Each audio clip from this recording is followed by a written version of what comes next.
नहीं हो रहा अभी तो कुछ बड़ा होता है तू कौन ना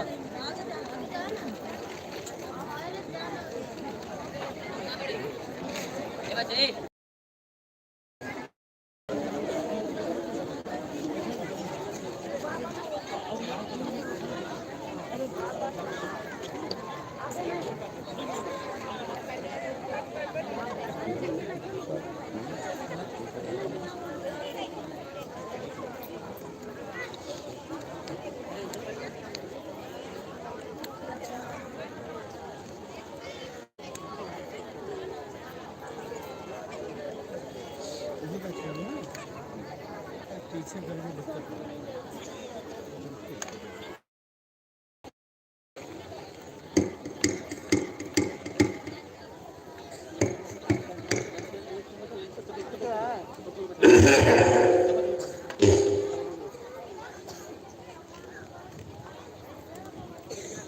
सभी लोग बैठ जाओ। सत्संग में साहब बैठ के आमने सामने गुरु फिर तो फिर सुनना चाहिए, क्योंकि सत्संग वचनों का असर प्रभाव सीधे मन पे पड़ता है। तब ये मन अपने गुनाहों को कबूल करता है कि मैंने कितना अच्छा किया, कितना बुरा किया, कितना पाप किया, कितना पुण्य किया, कितना सुख किया, कितना अशुभ किया।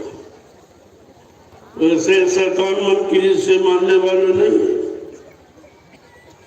इसने बड़े बड़े ऋषि मुनियों को, योगियों को, महर्षियों को, ब्रह्मचारियों को धराशायी कर दिया। ऐसा ये शैतान मन हमारे सबके मनुष्य मंदिर में रह रहा है। न हमने आपने आज तक इसको निकाल पाया है, न इस पर कोई कंट्रोल नियंत्रण ही कर पाया, और ये मन बराबर मनमानी किया करता। जब जैसी इसकी इच्छा होती है तब तुम्हारे शरीर को साथ में लेकर अगर काम की इच्छा हुई तो काम की इच्छा को पूरी करा लिया, क्रोध की इच्छा हुई तो क्रोध की इच्छा को पूरी करा लिया, लोभ अहंकार की इच्छा हुई तो लोभ अहंकार को पूरा, और तुम इस मन का कुछ नहीं कर सकते और तुम्हारे अंदर बैठा है। तुम समझते हो कि पड़ोसी खराब, ये खराब, वो खराब, ये दुश्मन, वो दुश्मन, लेकिन तुम ये कभी नहीं कहते कि हमारा मन ही खराब है, ये मन ही दुश्मन है।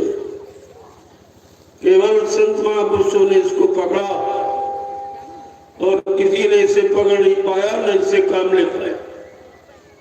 ये सबको इसने परेशान किया, ऋषियों को, मुनियों को, योगियों को, महर्षियों को, इनको भी इसने एक क्षण में बेकार कर दिया। इसलिए जब कलयुग में संत पधारे तो उन्होंने रास्ता निकाला और जीवों को ये बताया कि बड़ा बैरी है मन घट में, किसी को जीतना कठिन। कहा तुम्हारा असली दुश्मन बैरी ये मन है, यही पाप कर्म की सलाह देता है, यही बुरे कर्मों की सलाह देता है, ये सब इसी का काम है। और इस मन को किसी ने पकड़ नहीं पाया और ना इससे किसी ने काम ले पाया, और इसने सबसे काम लिया। इसकी जो इच्छा हुई वही आपसे कराया। ना इसने अच्छा देखा, न बुरा देखा, न पाप देखा, न पुण्य देखा। बस इसी के कहने में हम आप लगे हो और निरंतर सजा पा रहे हो। जो एक कष्ट मुसीबत मिल रहा है इसी के देन है। अगर इस मन की सलाह न मानी होती तो आज ये दुख तकलीफ के दिन देखने को नहीं मिलते। जब कलयुग में संत पर आए तो सदगुरु दाता दयालु ने कहा कि 3-3 युगों से तुम इस मन का कहना मान रहे हो और इसीलिए तुम परेशान हो। ये मन कभी अच्छी सलाह नहीं देता, कभी अच्छे काम की तरफ नहीं ले जाता, बुरे काम को बहुत जल्दी बुराई करने में बहुत जल्दी लगा देता, लेकिन भलाई करने में नहीं। इसलिए इस मन की निगरानी करो, इसको 24 घंटे देखते रहो। अगर नहीं देखोगे तो इन बुराइयों से दूर नहीं हो पाओगे और ये काल माया के देश में कर्मों के जाल से कभी निकल नहीं पाओगे। ये संत महापुरुषों ने इसका शोध किया मन का और उन्होंने ये निर्णय लिया। जिन्होंने मार मंडाला उन्हीं को सूरमा कहना। सच्चा सूरवीर वो है जिसने अपने शैतान मन को मार दिया, इसको विषय भोगों से हटा लिया, इसको सदगुरु की अखंड वाणी और वचनों में लगा दिया का वो इससे बच पाएगा। अंता इससे बचने वाला कोई नहीं।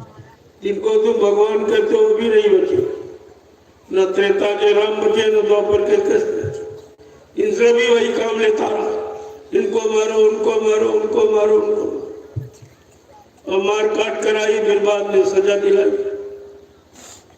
ऐसे नहीं, उनको भी सजा मिली।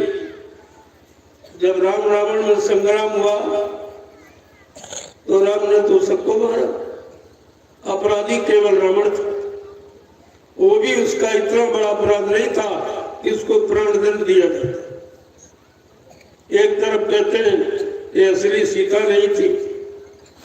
रामचरितमानस में गोस्वामी महाराज ने स्पष्ट कहा है, जब भगवान राम पंचवटी में पहुंचे तो उन्होंने सीता से कहा कि सीते, मैं नरलीला करने आया हूं, लेकिन बगैर तुम्हारे सहयोग के नरलीला नहीं कर सकूंगा, तुम मेरा सहयोग करो।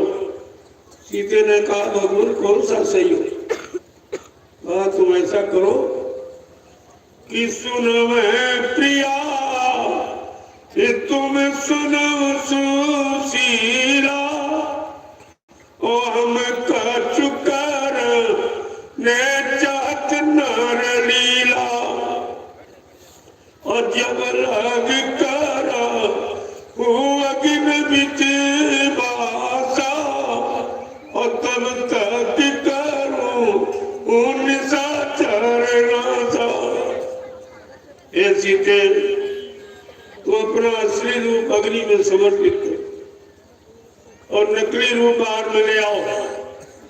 मैं उसी नकली रूप से नरलीला प्रारंभ कर। कर्मियों, जब नकली रूप से नरलीला किया है तो रावण का कोई दोषी नहीं था, असली सीता थी नहीं। लेकिन ये लीला माने झूठ होता है, लीला माने परीक्षा होती।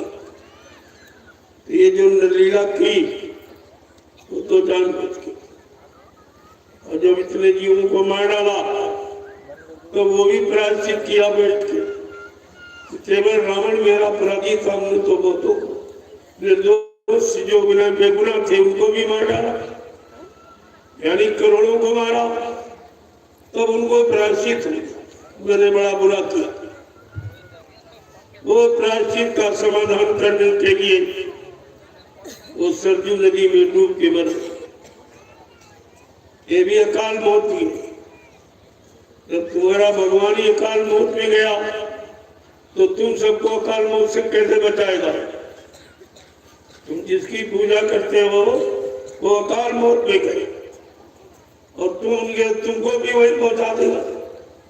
अरे जो जहां जाता है, जहां तक की जानकारी है, वही तक आपको पहुंचाएगा। इसलिए संतों ने स्पष्ट कहा कि राम कृष्ण दो जग में आए, काल रहे अवतार, संत मता इनहु नहीं जानो और रहे काल के गार, कासे त्यागो कृष्ण दुआर। का इनके दरवाजे पर आजू भी न प्रार्थना करने बंद को तुम्हारा कुछ नहीं करे।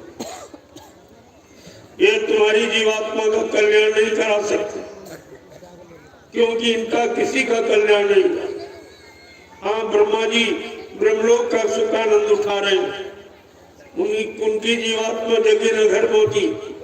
भगवान विष्णु विष्णु का सुखानंद उठा रहे हैं, उनकी जीवात्मा जगह नगर पहुंची और भगवान शिव शिवलोक का सुख आनंद उठा रहे हैं।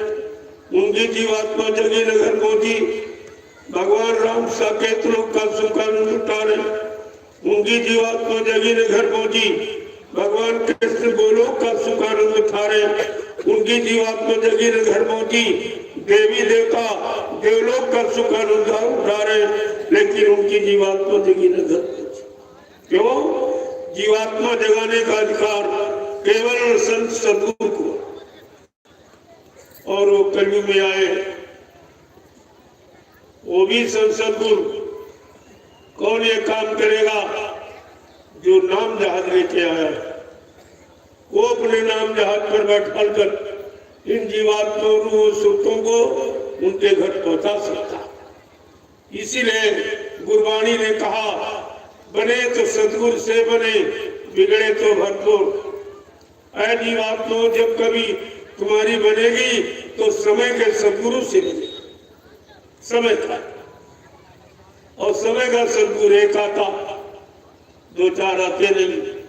गुरबाणी ये भी बता रही कि सद्गुरु एक, गुरु बहुत तेरे। संसार में जीवात्मा का कल्याण करने वाला समय का सद्गुरु एक ही होता। और उसका इन लोगों ने प्रचार कर दिया कि बाबा जी मर के चले गए। जब सद्गुरु चला जाए तो काम कौन करेगा? इसका मतलब हम सब जीवात्मा का काम होगा ही नहीं। हमारा नाम दान लेने का मतलब क्या निकला, और उनको नाम दान देने का मतलब क्या निकला? ये सब बात आपको समझनी चाहिए, लेकिन तुमने कोई बात नहीं समझी। अगर सद्गुरु के वचनों को संभाल के रखा होता तो तुम्हारे अंदर कोई शंका नहीं पैदा कर सकता। सद्गुरु के बारे में कोई शंका पैदा नहीं कर सकता, क्योंकि बाबा जी ने अपना सब परिचय दिया पहले ही कि मैं किस काम के लिए आया हूँ और कौन सा काम करके जाऊंगा।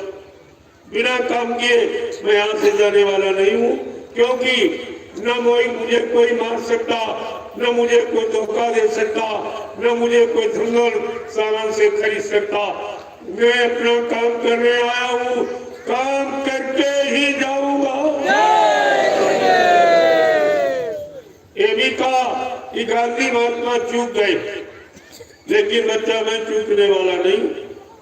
वो गोली के शिकार हो गए, लेकिन मुझको मारने के लिए अभी सृष्टि में कोई गोला बारूद तैयार नहीं। न मुझे कोई मार सकता, न मुझे कोई धोखा दे सकता, न मुझे कोई धंधोल सामान से खरीद सकता। मैं अपना काम करने आया हूँ, काम करके ही जाऊंगा। अगर जरूरत पड़ी अपने काम को पूरा करने के लिए तो इसी शरीर में 400 वर्ष तक रहूंगा और काम करके ही जाऊंगा। जय। आप ये सब भूल गए। तुम्हारे पास गुरु का कोई वचन नहीं, किसी तुम भटक रहे हो, कहीं इधर भटक रहे हो, उधर भटक रहे हो, उधर। मेरे साथ तुम्हारे यहाँ के बहुत लोग जुड़े और सब भटके। उन्हें भाई क्या कह दिया, क्या तुमसे हमने ले ली? मैं तो को लेता भी नहीं हूँ, और मैं किसी की निंदा उतना बुराई भी नहीं करता हूँ, लेकिन सत्य कहने में कसर नहीं रखता। तो तुम्हें कहूंगा, क्यों? जो संत के वचनों को छुपाएगा वो संत का द्रोही कहलाएगा, जो गुरु वचनों को छुपाएगा वो गुरु का द्रोही कहलाएगा। जिससे धर्म की स्थापना होती है, संत महापुरुषों की भूमिका व्यवस्था को जो छिपाएगा वो धर्म का द्रोही कहलाएगा। प्रेमियों, तुम तीन द्रोह में फंसे हो, तुम्हें कौन निकालेगा? है कोई धरती पर ऐसा जो तुमको इन तीनों द्रोह से बचा नहीं? और तुम सब इधर उधर हो गए। क्या मिला तुम्हें? मैं गया जिले के लिए पहली बार नहीं आया हूँ, कई बार कार्यक्रम कर गया, और जो पहले बताया वही आज बता रहा हूँ। मेरे में आप कोई परिवर्तन नहीं पाए किसी तरह का, क्योंकि हमको कोई स्वार्थ नहीं, हमको कोई लोग लालच नहीं, और ना मैं कुछ यहाँ बनने आया हूँ। मैं 10 वर्षों ने मेरे संदेश दिया है, आप किसी संदेश को सुन लीजिए। जो पहले बताया वही आज बता रहा हूँ। ना मैं स्वामी जी बनता, ना गुरु जी बनता, ना संत महात्मा फकीर बनता। ये बनने बनाने का विषय नहीं, ये सब बने बनाए जाते हैं। इनको कोई बनाता नहीं, और जो बनेगा वो बिगड़ जाएगा, वो अपने आप को सिद्ध नहीं कर पाएगा, क्योंकि सदगुरु का काम बड़ा निराला, वो धरती मंडल पर कोई कर ही नहीं सकता। अगर गुरु कर लेता और संत कर लेते तो सदगुरु को आने की क्या जरूरत है? ये सब आपको विचार रखना चाहिए। कुछ नहीं, मेरे साथ यहाँ के तमाम लोग जुड़े आपने, तो धीरे धीरे से हमने कहा हमको तुम्हारी जरूरत भी नहीं, हम ऐसे भगोड़ों की जरूरत नहीं है और इनसे कोई काम होने वाला नहीं। मैंने आपको पहले ही बता दिया था, कोई बिरला टिकेगा, ये संत मत है। जिसको कोई स्वार्थ, कोई लोभ लालच नहीं होगा, वो संत मत में टिकेगा, क्योंकि ये परमात्मा का सच्चा रास्ता, जिसको अपनी जीवात्मा जगाने की चिंता है और एक काल में आगे देश से छुटकारा पाने की चिंता है और 4,84 लाख नरकों की योनियों से बचने की चिंता है, वो संत में प्रवेश लेगा। बाकी ये दुनियावी और संसारी और लोभी लालची ये दरबार में टिक नहीं सकते। मैंने पहले भी कहा था, आज भी कह रहा हूं। अभी क्या, अभी आप देख लीजिए वो छटनी जो शुरू तो है, धीरे धीरे सब चटनी ही हो रही। और कहा गया था कोई बिरला ही टिकेगा, 12-12 कोस पर कोई चिराग जलता नजर आएगा, इतने लोग भ्रमित हो जाएंगे। कोई एक आध अपने गुरु को जीवित मानने वाला सिद्ध होगा। ऐसी लीला होगी जिस लीला को कोई समझ नहीं पाएगा। और ये बाबा जी ने पहले ही कहा था, 1959, ये लिख लीजिए तारीख, कोई नहीं बताएगा। 1959 की भविष्यवाणी बाबा जी का कोई कैसी आपको मिल जाए तो जो पढ़ो और देखो कि बाबा जी ने क्या कहा कि मैं आगे ऐसी नाजुक स्थिति बना के खड़ी करूंगा, फिर कुछ दिनों के लिए मैं तुम्हारे से दूर चला जाऊंगा, तुम इतनी जल्दी हमें नहीं पहचान पाओगे। मैं समय पर आकर अपने समस्त काम को पूरा करके दिखाऊंगा और तुम मेरा इंतजार भजन करके करते रहना। क्या किसी ने इंतजार किया? ये तो सब भगोड़े भग गए। किसी ने इंतजार नहीं किया, किसी ने आगे गुरु का नहीं माना। आगे आने वाले भविष्य में तुम अपने आप को बाबा जय गुरुदेव जी महाराज का शिष्य भी नहीं कहला सकोगे। तो ये तो अभी अधिकार खत्म कर दिया। अब आपको पछताना और रोने के सिवा तुम्हारे आप कुछ नहीं। तुमने अपराध किया है और अपने गुरु का अपराध।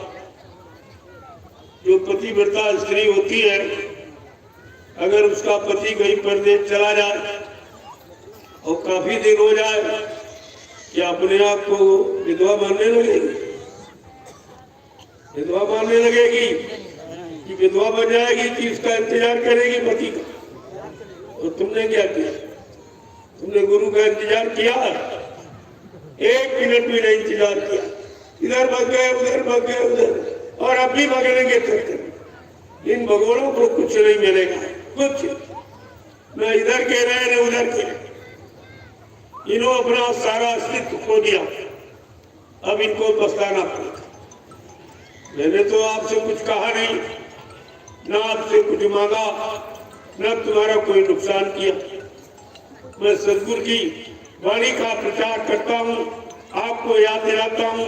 आप बच्चों को भूल गए क्योंकि आप बीच में जुड़े हैं। सत्संग चल रहा था 10 जुलाई 1952 से, और आप बीच में जाके बैठ गए। पहले क्या बोला गया, क्या समझाया गया, क्या भविष्यवाणियां की, आपको तो मालूम नहीं था। जो वो वचन आज बताए जा रहे तो आपको ताज्जुब हो रहा, ये झूठ कहते। अरे भाई, हमें झूठ करने से क्या? हम कोई किसी वचन के बदले कोई मूल्य तो नहीं चुका रहे। मैंने आज तक किसी से एक नया पैसा नहीं बना। जो आपने श्रद्धा सेवा भाव में दिया, उसको मैंने विचारण में लगा दिया, सब लगा हुआ। चल के आप देखिए, जो आप मैंने तो मांगा नहीं, आपने श्रद्धा सेवा भाव में दिया कि हमारा कहीं अच्छी जगह लग जाए, हमारे पास समय नहीं कि हम आपके साथ चले इस तरह प्रचार प्रसार में।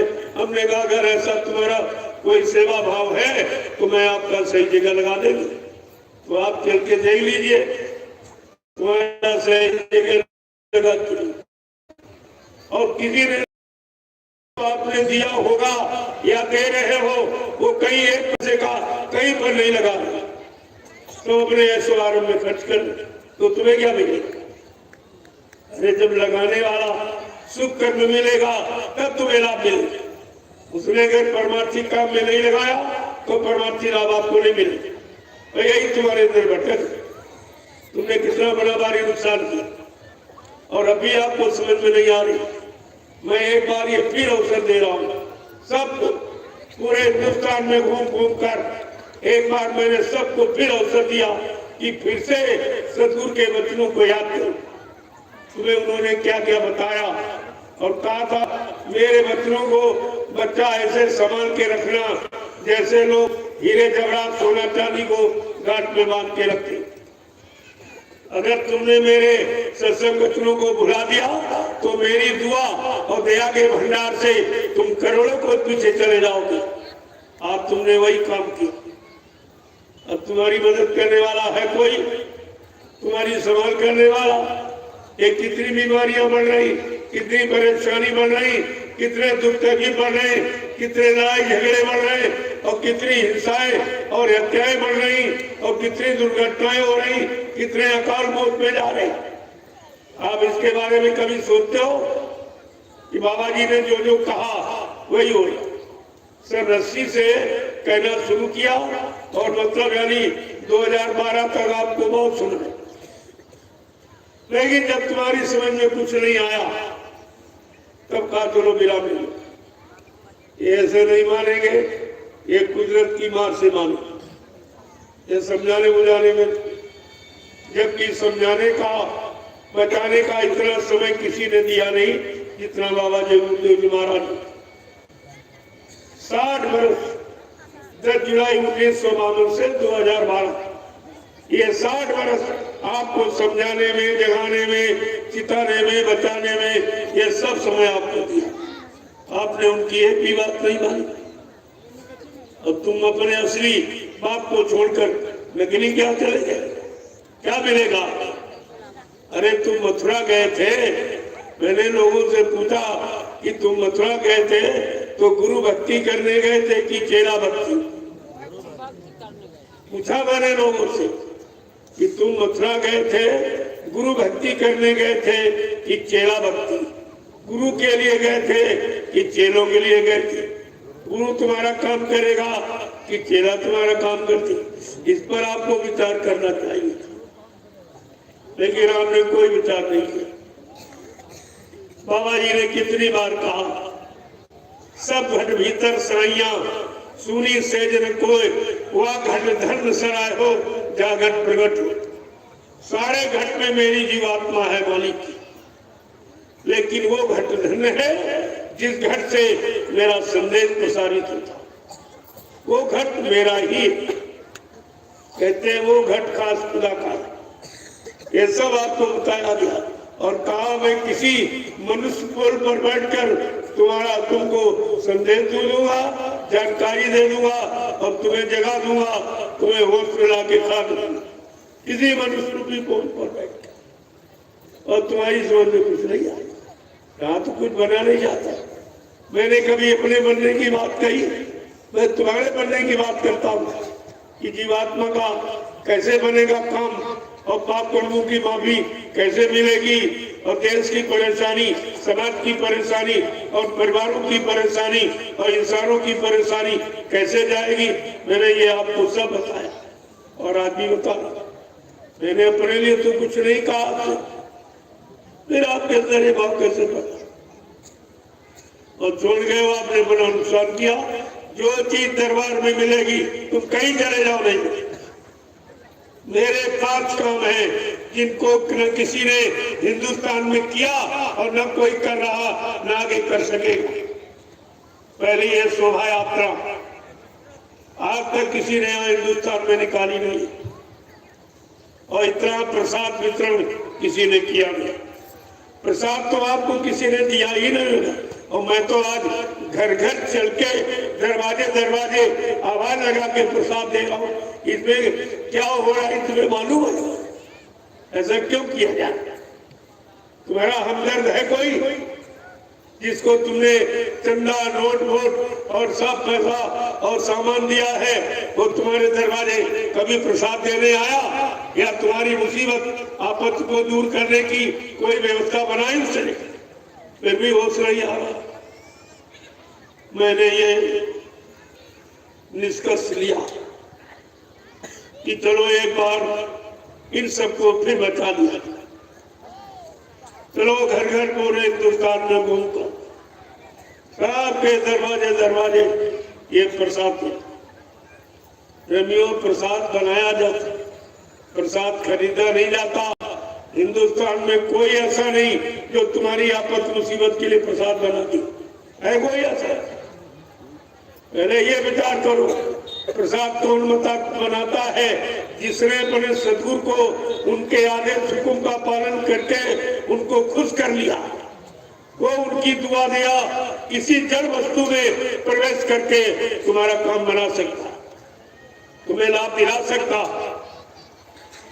सदगुरु प्यार मिला जिनको अपमान बड़ाई क्या जाने, वो अपमान बड़ाई से बहुत हिंदुस्तान के लोगों ने, सारे लोगों ने मिलकर मेरी निंदा आलोचना बुराई शुरू की। मैं अपनी जगह पर विवश हूँ, वैसे ही अकेले चलता हूँ, ना कोई फौज पाटा लेके, हमको किसी का डर नहीं, क्योंकि मैंने किसी का नुकसान किया नहीं और न का नुकसान करने की बात करता हूँ।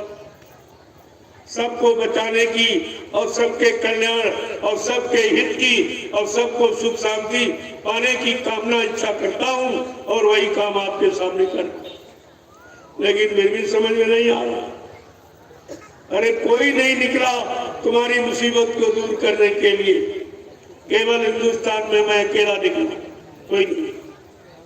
और किसी ने आपसे ये वादा भी नहीं किया होगा।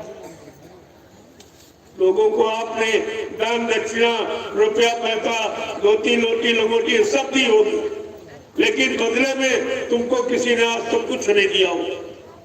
और मैंने आपसे कुछ नहीं मांगा और घर घर आपको प्रसाद दिया। कितने हजार कुंटल लड्डू का प्रसाद बांट दिया और किसी ने एक पैसा नहीं दिया, कोई नहीं कर सकता। हाँ, कोई श्रद्धा सेवा भाव में दे रहा कि भाई हमारा भी लग जाए, तो हमने ठीक, तुम्हारी श्रद्धा का स्वागत है, उसका मैं निरादर थोड़ी करता हूँ और उसको उसी में लगा देता। फिर आगे चल पड़ता हूँ। ऐसे ऐसे मैंने निर्णय लिया और नैमिषारण्य से ये काफिला लेके निकला हूँ। जय गुरुदेव आध्यात्मिक जन जागरण शाकाहारी काफिला ये लेके निकला हूँ और ये पूरे बिहार का भ्रमण करें। आपके झारखंड का रांची में भंडारे का कार्यक्रम करके, जिसमें कितने लाख की भीड़, इतना बड़ा जनसमुदाय वहां जंगल में इकट्ठा हो और वहां से प्रसाद देता और ये तमाम बीच में मतलब यानी जगह होता और प्रसाद देता और 15-20 मिनट बोलता, मैं धीरे धीरे निकल रहा हूँ। और कल रात में आपके 2 कार्यक्रम रास्ते में कर रात में आपके यहाँ रात में भी आपको प्रसाद दिया और अभी दे रहा हूँ। अभी सत्संग के बाद कर दूंगा, फिर आपका भ्रमण करूंगा इन गाँव में आगे जहाँ इन्होंने मतलब यानी व्यवस्था की है। अभी वहां प्रसाद देते हुए जाऊंगा और वापिस आऊँ। अभी आपको संदेश दिया, ये काम हिंदुस्तान में कोई नहीं करे। तुम कहीं चले जाओ, मैं तो चैलेंज के साथ कहता हूँ, ये काम कोई नहीं करेगा। ना तुम्हारा कोई दर्शन करने आएगा, ना तुमको कोई प्रणाम करेगा और ना तुमको मुसीबत आपत्ति बीमारियों से बचने का ये महाप्रसाद देगा। ये काम कोई नहीं करे। अरे है कोई तो सामने आवे करे ना। हम तो सबसे कह रहा हूँ, करिए आप। क्या तुम्हारे बस का है? क्या तुम्हारे द्वारा प्रसाद बन सकता है? झंडा जय गुरुदेव का सभी लोग लिए या हिंदुस्तान में सबके पास झंडा है, केवल तुम्हारे पास नहीं था। तुम्हारे का मतलब इन भूमि जोतकों के पास, काश्तकारों के पास, जो खेती करने वाले, इनका झंडा किसी ने बनाया ही नहीं। इसलिए ये संख्या में ज्यादा है और यही सरकार बनाते। अगर इनका झंडा बना देंगे तो अपना अपना अधिकार हमसे मांगने लगेंगे। इतनी चालाकी की और तुम कुछ नहीं समझ पाए। बाबा जी ने कितना समझाया। जब ये काश्तकार रोए जाते का महाराज कोई नहीं सुनता, केवल चंदा नोट वोट ले लेते, इसके बाद कोई नहीं ध्यान देता। कहा जब तुम जान गए हो ये तुम्हारा काम नहीं करते तो एक बार तुम भी संकल्प ले लो कि हम इनका काम नहीं करेंगे, बस वहीं से तुम्हारी व्यवस्था बन जाएगी। और नहीं समझा। जब बाबा जी ने कहा चलो मैं तुम्हारी भूमिका बनाए देता हूं, जब बाबा जी ने तुम्हारा रास्ता निकाला दूरदर्शी, तब सब कहने रहे बाबा जी तो राजनीति में आ गए, बाबा जी प्रधानमंत्री राष्ट्रपति बनना चाहते। ये दोषारोपण आपने और किया। आप नहीं समझी कि तुम्हारा तुम जो रोए हो और चिल्लाए हो और फरियाद की, तब संत महापुरुष ने दया करके तुम्हारा रास्ता बना दिया। बाबा जी ने कहा मैं तो 60 के बहुत ऊपर हूँ, जब 60 साल में सबका रिटायर हो तो बहुत ऊपर हूँ, मेरा नंबर कहाँ आने वाला। ये तो तुम्हारे लिए रास्ता बनाया हूँ, अगर तुम जान जाओ और तुम्हारा ये खाता मैंने खोल दिया दूरदर्शी तो अपने खाते में डालो। लेकिन बात नहीं समझी किसी। ये संत महापुरुषों का इशारा किसी के समझ में नहीं आया कि दूरदर्शी खाता क्यों खोला गया, कि अपना अपना वोट सुरक्षित बचा लो, अभी तुम्हारे लिए मौका है। लेकिन किसी ने अपने खाते में डाला ही नहीं। अरे कहा बाबा जी तो वोट खराब करा रहे, कोई जीतता नहीं है, ये नहीं वोट। अरे जो जीते उन्होंने क्या किया। ये दूरदर्शी में जीत हार की बात नहीं। क्यों? दूरदर्शी नहीं, राजनीति गुरु को पाने की है एक नीति। वो गुरु तक पहुंचने की एक सड़क, एक रास्ता था जो आपके लिए बनाया गया था, आपने वो भी नहीं सुनी। और ये भी कहा दूरदर्शी बना डाला, देखो जब कैसे फंसता नहीं। आगे आने वाले समय में तुम इतना इन लोगों से तंग आ जाओगे, इतना परेशान आ जाओगे कि रोगे और आंसू गिराओगे, तुम्हारा आंसू पोंछने वाला कोई दिखाई नहीं, तब तुमको महात्माओं की जरूरत पड़ेगी। इसलिए मैंने ये ब्रह्मास्त्र बना के रख दिया। 2 ब्रह्मास्त्र बनाए बाबा जी। कहा था ये राजनीतिक लोग जिस दिन अपना हथियार डाल लेंगे, कहेंगे न्याय सुरक्षा मेरे बस की नहीं, रोजी रोटी देना मेरे बस की बात नहीं, महंगाई गरीबी बेरोजगारी हटाना मेरे बस की बात नहीं, टैक्सों की भरमार रोकना कहेंगे मेरे बस की बात नहीं, तब बच्चा मैं अपना ब्रह्मास्त्र उठाऊंगा। और तुम आज तक यही सारा नहीं समझ पाए कि बाबा जी के ब्रह्मास्त्र क्या है, जबकि 18-18 वर्ष दूरदर्शी का प्रचार कर रहा है आपसे, और आप जान कुछ नहीं। ये सैन बैन महात्माओं के समझना इतना आसान नहीं। कोई महात्मा ही आपको समझाए, जिसने समझा होगा वो समझाएगा, जिसने आदेश माना होगा वो आदेश की महिमा बताएगा, बाकी किसी के बस की बात। और कह दिया और बना तैयार कर दिया। ब्रह्मास्त्र का बच्चा कुत्तों पर नहीं चलाया जाता, राक्षसों पर, जिनका राक्षसी खान पान, राक्षसी भाव विचार, राक्षसी देखना सुनना उठना बैठना बोलना चाहना और राक्षसी कर्म, राक्षसी कर्म होंगे, उन पर ब्रह्मास्त्र चलेगा। और उन्होंने ब्रह्मास्त्र उठाया चलाया नहीं और परिणाम पहले ही बता दिया। क्या ऐसा कोई है धरती पर? जैसे राइफल के नाल से अगर गोली न निकले तो गोली का परिणाम कोई बता सकता? जब गोली निकल जाती है परिणाम बाद में आता कि मर गया कि बच गया कि घायल हो गया, परिणाम तो बाद में आता। और बाबा जी का अभी ब्रह्मास्त्र उठा नहीं, चला नहीं, और परिणाम पहले बता दिया ताकि कोई प्रेमी शंका न करे कि बाबा जी का ब्रह्मास्त्र चलेगा तो मेरा कौन सा काम करेगा। इसलिए उन्होंने पहले ही बता दिया कि दूरदर्शी आएगी, धरा पर सतयुग लाएगी, दूरदर्शी का ऐलान, स्वर्ग बनेगा हिंदुस्तान, दूरदर्शी का पैगाम हर बच्चे को देगी काम, दूरदर्शी आएगी, माँ बहनों की लाज बचाएगी, दूरदर्शी का संकेत 100 मन बीघा देंगे खेत, दूरदर्शी का उद्देश्य विश्व गुरु हो भारत देश। ये कितना बड़ा संकल्प, कितनी बड़ी प्रतिज्ञा, कितना बड़ा वादा कि हमारा भारत एक बार फिर विश्व गुरु बनेगा। या और किसी ने ये बात कही है या कह के इस बात को कोई सिद्ध कर सकता? ये सब जानकारी आपको लेनी चाहिए। और मैंने आपको ये सब बताया, आपके गया में मैं कितनी बार आया और हमेशा आपको संदेश देता और ये कहा आगे समय आ रहा है, वो इतना खराब होगा, आपको इसकी जरूरत आवश्यकता पड़ेगी।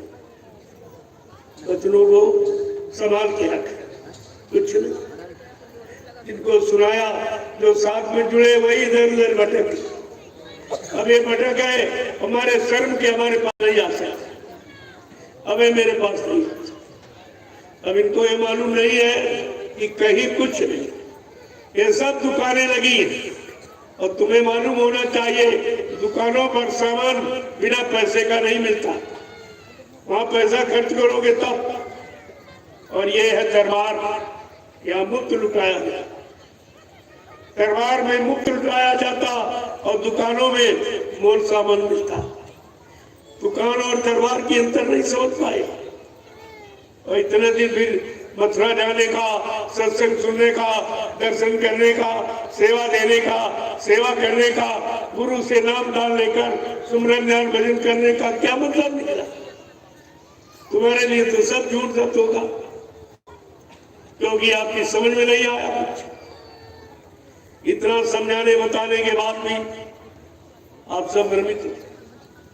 कहा था बच्चा ऐसी नाजुक स्थिति बना के बनाऊंगा, फिर एक छोटा सा खेल खेलूंगा, छोटी सी लीला करूंगा, मेरा छोटा सा खेल, छोटी सी लीला देखकर तुम भ्रमित मत हो जाना, भजन करके मेरा इंतजार करना कि आपने किया इंतजार। अरे किसी ने तो इंतजार नहीं किया, ये 45 करोड़ चेला ये सब भ्रमित हो गए, सब दरबार छोड़ के भाग गए।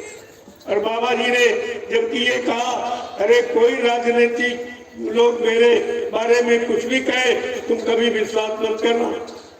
इन्होंने मार डालने का पूरा प्रयास किया, लेकिन मैंने चैलेंज साथ कहा था ना मुझे कोई मार सकता, ना मुझे कोई धोखा दे सकता, ना मुझे कोई धन दौलत सामान से खरीद सकता। मैं अपना काम करने आया हूँ, काम करके जाऊंगा। उस काम को करने के लिए चाहे मुझे कोई लीला और कोई खेल, कोई करिश्मा क्यों न करना पड़े, लेकिन तुम्हारे पास वचन नहीं, तुम्हारी नई भर्ती है, तुम्हें जानी नहीं पाए। ये सब 80 की भर्ती है, ये दूरदर्शी, ये दूरदर्शी के लालच में भर्ती हुए थे कि अब भी वह सांसद विधायक बन जाएंगे। और बाबा जी ने कहा मेरे यहाँ ये नाम ही नहीं होगा, मेरे यहाँ एक नाम होगा सेवादार। जो राजनीति में काम करेगा वो सेवादार होगा और जो धर्मनीति काम करेगा वो भजनानंदी होगा। ये दो नाम थे और दो नाम आगे रहेंगे। सतयुगी व्यवस्था में केवल दो नाम, सेवादार और भजनानंदी, बाकी है कुछ। ये सब गंदगी फैलाने वाले नाम, ये सब स्वार्थ पड़ता और लोभ लालच और मान प्रतिष्ठा, यही सब इनमें भरी है। इसमें धर्मार्थ सेवार्थ परमार्थ की कोई भावना नहीं। आपको इस पर विचार करना चाहिए, लेकिन कुछ नहीं सोचा। और बाबा जी ने जितना बताया इतना तो किसी ने बताया ही आपको नहीं, अपना पूरा परिचय, जबकि और किसी ने अपना परिचय ऐसा नहीं किया। क्यों? कभी ऐसा व्यक्ति आया ही नहीं यहाँ पर गुरु आए, संत आए, सद्गुरु आए, लेकिन अनामी महाप्रभु ये कभी नहीं आए। ये पहली बार आया, तभी तो लोग समझ नहीं पाए। उनका गाय होते, उनका कोई इतिहास, उनकी कोई पहचान होती तो आप जान जाते। इसीलिए बाबा जी को अपना स्वतः प्रचार करना पड़ा, अपनी जानकारी देनी पड़ी। 60 वर्ष हिंदुस्तान का कोई प्रांत, कोई जिला, तहसील, ब्लॉक, शहर, कस्बा, गली, गांव कुछ छोड़ा नहीं, जहां पर अपने आने की और जगह नाम की और पहुंचाए तो जीवात्मा को तो धाम पहुंचाने की बात न कही हो, न जानकारी आपको थी।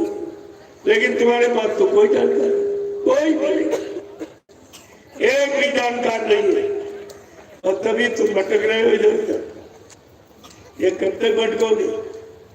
ये भटकते भटकते 4 कान 84 लाख नरकों की योनियों से अब एक बार ये मौका मिला कि अपनी भटक खत्म कर लो, और फिर तुम भटक गए, दरबार से भी हट गए। कहाँ जाओगे? मैंने पहले भी कहा था, आज भी कहा, इस दरबार के सिवा आप कहीं चले जाओ, हिंदुस्तान में तुम्हें देने वाला कोई नहीं। और मैंने अपने 5 काम आपके सामने रखे जो हिंदुस्तान में पहले भी किसी ने नहीं किए और आज भी कोई नहीं कर रहा और आगे कर नहीं सकेगा। पहला ये शोभा यात्रा, ये शाकाहारी सद्भावना मिलन शांति शोभा कलश यात्रा। इसमें 10-10 किलोमीटर, 15-15 किलोमीटर ये महिलाएं जो कभी घर से नहीं निकली, ये 10-10, 15-15 किलोमीटर पैदल चलती और सिर पे कलश को रखा। आपको मन मालूम नहीं है, जब नारी सिर पर कलश रखेगी और ज्योति जगा के निकल पड़ेगी तब प्रेमियों धर्म की स्थापना होगी। ये निशानी किसी के पास नहीं, ये धर्म ज्योति। चले तूफान आया भी उन्हीं से होड़ लेना है, जलाकर धर्म का दीपक जगत को ज्योत देना है। ये धर्म चिराग जो सिर पर चल के निकली, और ये महिलाएं, ये तुम्हें मालूम नहीं है ये क्या संकेत है? कि देश में अब धर्म ज्योति जलने ही वाली, अब वो प्रज्वलित होगी। इस धर्म ज्योति को कोई बुझा नहीं सकता। पहले आप चिन्ह निशानी समझिए क्यों किया जा रहा, और ये कोई नहीं करे, पहले भी नहीं किसी ने किया और आज भी नहीं। दूसरा यह आध्यात्मिक संदेश कोई नहीं देगा, ये किसी के पास नहीं कि जीवात्मा जगह परमात्मा से मिले। पहले तो हमारा भौतिक ठीक हो, भौतिक जगत जिसमें हमको मानव शरीर मिला, जब तुम मानव शरीर का काम नहीं होगा तो मानव शरीर के अंदर बैठी जीवात्मा का काम कैसे होगा? अरे आपको शांति हो जाए तो आप भजन करेंगे, लेकिन ऐसी अशांति में, ऐसी भ्रांति में, ऐसी क्रांति में आप भजन कैसे करेंगे? तो भजन करने का माहौल बनाया जा रहा है। ये दूरदर्शी सारी व्यवस्था तुम्हारी ठीक करती है, घर की, परिवार की, बाल बच्चों के काम की और खेती दुकान दफ्तर की, ये सारी व्यवस्था ठीक कर देगी, तब इंसान बैठ के भजन करेगा। अभी तो आप अगर आंख बंद करके कहीं भजन बैठ के करने लगो, तुम्हारा झोला झंडा कोई उठा के ले जाए, इतना माहौल खराब। फिर आपको श्रद्धा हो जाएगी कि मैं भजन कर रहा था, मेरी चोरी होगी। अरे जहाँ सब चोर है तो चोरी नहीं करेंगे क्या? इसमें कोई साहूकारी करेगा? आपको सब सोचना चाहिए। इसलिए पहले बाबा जी इस माहौल को बनाना चाहते। कहा था बच्चा, मैं कलयुग को भगाऊंगा और सतयुग को लाऊंगा और सबको न्याय, सुरक्षा, रोजी रोटी की व्यवस्था बना के दूंगा, सबको शाकाहारी बनाऊंगा, सबकी जीवात्मा को जगाऊंगा, परमात्मा से मिलाऊंगा, अपने नाम रूपी जहाज पर बैठाल कर इन जीवात्माओं को इनके घर पहुंचाऊंगा।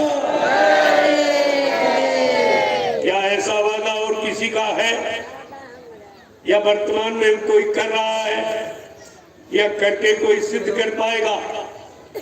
तो आपको ये सब सोचना चाहिए। ये पहले आपको सब बता दिया गया, फिर आपको शंका कैसी? अरे शंका बड़ी दुविधाई है, शंका। देखिए, अगर शंका घर परिवार में आ जाए तो भाई भाई में तुरंत बंटवारा करा देते। शंका अगर पति पत्नी के बीच आ जाए, कोर्ट कचहरी मुकदमा अदालत तलाक करा देती। कितनी खराब शंका। और शंका से बचने के लिए आपको त्रेता युग का इतिहास सुनाया गया। जो विद्वान ब्राह्मण रावण 4 वेद 6 7 18 पुराणों का गया था। उत्तम कुल पुलस्त करना थी, शिव विरंच पूजे वो भाती। इतना कुलीन ब्राह्मण जो पुलस्त ऋषि के परिवार का, जिसने बड़ी अखंड तपस्या आराधना से ब्रह्मा विष्णु महादेव को वश में कर लिया, लेकिन समय के जगाए नाम की शंका से नहीं बच पाया। जो ऋषि मुनियों ने राम नाम जगाया था, उसमें उसने शंका की, कहा ये भगवान का नाम नहीं है और ये राम भी भगवान नहीं है। बस इसी शंका में सोने की लंका चली गई। और तुमने सतगुरु में शंका की तो सतगुरु की दया खो दिया। और दया तो रुपए पैसे से मोल भी नहीं करती। ये कितना बारी नुकसान किया आपने, और अभी तुम्हारी समझ में नहीं आ रहा। ये हम इतना बड़ा नुकसान किए बैठे और अभी उसी नुकसान को और बढ़ाने में लगे, और बढ़ाने। तो फिर लाभ की तरफ कब चलोगे? लाभ की तरफ, कल्याण की तरफ कब चलोगे? कौन सी तारीख तुमने निश्चित की? यह सब आपको ध्यान में रखना चाहिए। और आगे का समय आ रहा तुम्हें मजबूर कर देगी। बाबा जी ने पहले भी चैलेंज किया और अभी चैलेंज किया जा रहा। उनका चैलेंज अभी दोहराया जा रहा। जोर लगा ले अहले जवानी, कब तक जोर लगाएगा? जग में जय गुरुदेव का झंडा लहर लहर लहराएगा। इस झंडे को कोई नहीं झुका सकता। और कहा था जितने काले नीले पीले हरे लाल झंडे लिए घूम रहे, ये सब अपने अपने झंडों को फेंक कर, अगर तुम्हारे जय गुरुदेव प्रभु नाम के झंडे के नीचे अगर ना जाए तो इस बाबा को बाबा मत कहना। ये कितनी बड़ी सत्यता थी। तुमने अपने गुरु की सत्यता भी खो दी, तो तुम्हें क्या मिलेगा? अब तुम कहाँ बचोगे? कहाँ जाओगे? जहाँ जाओगे वही लूट लिए जाओगे। सब जगह जगह लुटेरे दुकान खोल के बैठ जाओ। सेवा लाओ, पैसा लाओ, सामान लाओ, सामान लाओ, इसके सिवा कोई ये नहीं कहेगा ये ले जाओ, ये ले जाओ, नहीं ये ले आओ, ये ले आओ, ये। और तुम्हारी बुद्धि में अभी नहीं समझ में आ रहा कि सब लेने वाले देने वाला कौन होगा? ये भी तो सोचो। देने वाला दाता होता और लेने वाला भिखारी होता। इन भिखारियों से उम्मीद रखते हो कुछ मिल जाएगा? जो तुम्हीं से पैसा, तुम्हीं से सेवा, तुम्हीं से सामान, तुम्हीं से सम्मान मांग रहे, इन भिखारियों को नहीं समझ पाए और दाता को भूल गए। वो भी आपकी बात समझ में नहीं आई, जबकि बाबा जी ने अपना पूरा परिचय खोल के पहले ही दे दिया, ताकि किसी प्रेमी को मेरे बारे में शंका न पैदा हो। उन्होंने क्या कहा, एक बार फिर याद करा दूंगा। आता मैं परिवर्तन करने आया हूँ, परिवर्तन करके ही जाऊंगा। कोई का हमें इस परिवर्तन से न रोक सकता है, न मेरा काम कोई कर सकता है। ये बात तुम्हारी समझ में नहीं आई?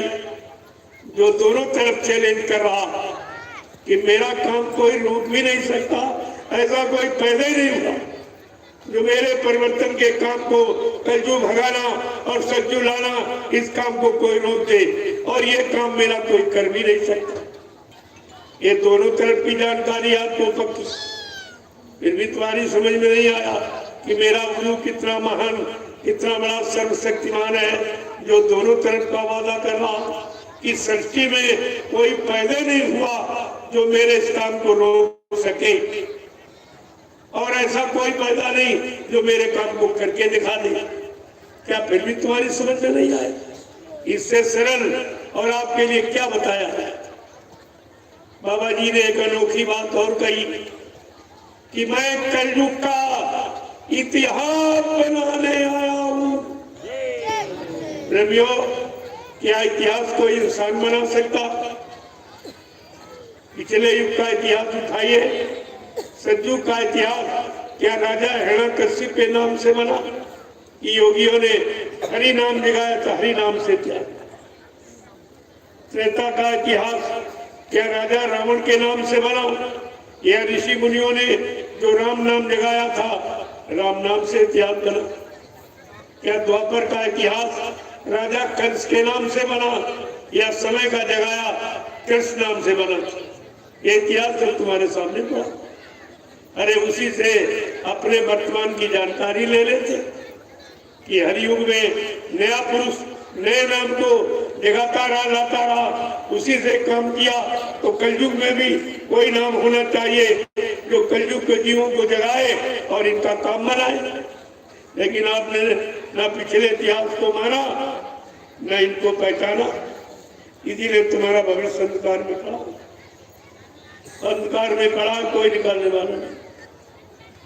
तो बाबा जी ने ये सब आपको पहले ही बता दिया ताकि आपको कोई शंका ना हो कि बाबा जी कौन सा काम करने आए और कौन सा काम करके जाएंगे। कहा बच्चा, मैं कलयुग का इतिहास बनाने आया हूँ। ऐसा इतिहास बनाऊंगा जो भूते न भविष्यते, सतयुग त्रेता द्वापर के लोग अपने अपने युग का इतिहास पढ़ना भूल जाएंगे। मैं ऐसा चमत्कार करके दिखाऊंगा जिसको हिंदुस्तानी नहीं सारा विश्व नमस्कार करेगा। ये भी बात आप नहीं समझ पाए। अरे ये तो सब सुनाया गया और मैं 10 साल से यही सुना कि भूल गए हो तो फिर से याद करो अपने सदगुरु के वचनों को। यही वचन तुमको सब तरफ से बचाने का काम करेगा। वचन बचने बचाने के लिए ही उच्चारण किया जाए, उसका और कोई काम। बाबा जी ने जब आपको नामदान दिया तब भी वादा किया कि बच्चा, मैं अजर अमर देश से आया हूँ, जब तक इन जीवात्माओं को अजर अमर देश नहीं पहुंचा लूंगा मैं चैन से बैठने वाला नहीं हूँ। जब तक मेरा एक भी जीव यहाँ रहेगा मैं बराबर मौजूद रहूंगा। जब मेरे जगह सारे जीव चले जाएंगे मैं पीछे से जाऊंगा। तो मैं आपसे पूछ रहा हूँ कि आपकी जीवात्मा जाग गई क्या? परमात्मा से मिल गई? तो आप कहते हो मिलाने वाला चला गया, फिर ये काम तुम्हारा कौन करे? बाबा जी को छोड़कर आप जहां गए हो उनसे आप पूछिए क्या श्रीमान जी, क्या आप कलयुग भगा सकते हो, सतयुग ला सकते हो? क्योंकि बाबा जी का वादा है। अब ये कह रहे, एक कह रहा कि बाबा जी हमको नाम पावर दे गए और एक कह रहा बाबा जी हमको वसीयत कर गए। तो हमने कहा ये कलयुग भगाना और सतयुग लाना ये किसको कहेगा? ये किसको कहेगा? ये भी तो बताओ। अरे उनके काम की बात बताओ, जो उन्होंने काम का वादा किया वो कौन करेगा? ये अधिकार किसको देगा? कुछ सब अपने बड़े मतलब की बात। अरे जिस महापुरुष ने ये कहा जिनको मैंने नाम दान दिया या नाम डोर मैंने पकड़ाई, जब तक इनकी जीवात्माओं को घर नहीं पहुंचा लूंगा मैं मानव शरीर को छोड़ के जाने वाला नहीं हूं। ये कितनी बड़ी बात है। और आपको क्या सत्यता बताऊं, कितने प्रमाण आपको दूं, कितने पहचान आपको दूं? और यहाँ कोई मंदिर की पहचान बताया? कोई प्रमाण दे आप कि बाबा जी ने सब झूठा प्रचार, केवल 5 लोगों ने ये प्रचार किया और तुम 45 करोड़ से बेकार ही नहीं। तुम्हारी हिम्मत नहीं बड़ी बोलने की तुम अपने गुरु का अपमान सहते रहे। अरे भाई, अगर किसी को मर जाने की बात कही जाए तो ये तो श्राप माना जाता, ये अपराध माना जाता कि हमारा भला नहीं चाहता, तभी कह रहा तेरा बाप मर जाए, तेरा भाई मर जाए, तेरी पत्नी, तेरा पति मर जाए। और इन सबने कहा बाबा जी मर गए, तो सबने तो गाली दी है महापुरुष को, और तुम अपने गुरु के प्रति ये गुरु का अपमान सहते रहे और कुछ नहीं बोले। मैं अकेला निकला 28 मई 2012, किसी की हिम्मत नहीं पड़ी हिंदुस्तान में कि अपने गुरु की सच्चाई कहने की, सब डर गए। तो मैं 28 मई 2012 और दिल्ली पहुंचा, जंतर मंतर भूमि के नाम से जो जानी, जहां लोग भारत सरकार से न्याय मांगने जाते। कुछ प्रेमियों के साथ प्रेमियों ने गृह मंत्री, प्रधानमंत्री को ज्ञापन दिया, उनसे रिसीविंग ले ली। मैंने 1.5 घंटे मीडिया से वार्ता किया, मीडिया ने फिर चैनल खोला, पत्रकारों ने कैमरे खोले, लेकिन छापा निकाला कुछ। मैंने कहा और बोला, पूछा तो छापा निकाला। मैंने कहा अगर आप कोई सुनवाई कार्रवाई नहीं करोगे, मैं 1 सप्ताह के बाद फिर आ जाऊंगा। प्रेमियों, जब कोई सुनवाई कार्रवाई नहीं की गई, मैं 1 सप्ताह के बाद 500 प्रेमियों को लेकर फिर मैं जंतर मंतर भूमि पर पहुंच गया। प्रेमियों ने राष्ट्रपति को ज्ञापन दिया, उनसे भी रिसीविंग ली। मैंने 4 महीने बैठकर भारत सरकार का इंतजार किया कि बाबा जी की मौत के बारे में भारत सरकार कोई न कोई सही निर्णय जरूर लेगी, लेकिन आज तक कोई निर्णय नहीं। तब मैंने निर्णय ले लिया कि अपने गुरु की सच्चाई कहने के लिए मैं निकल पड़ा, अकेले ही निकल।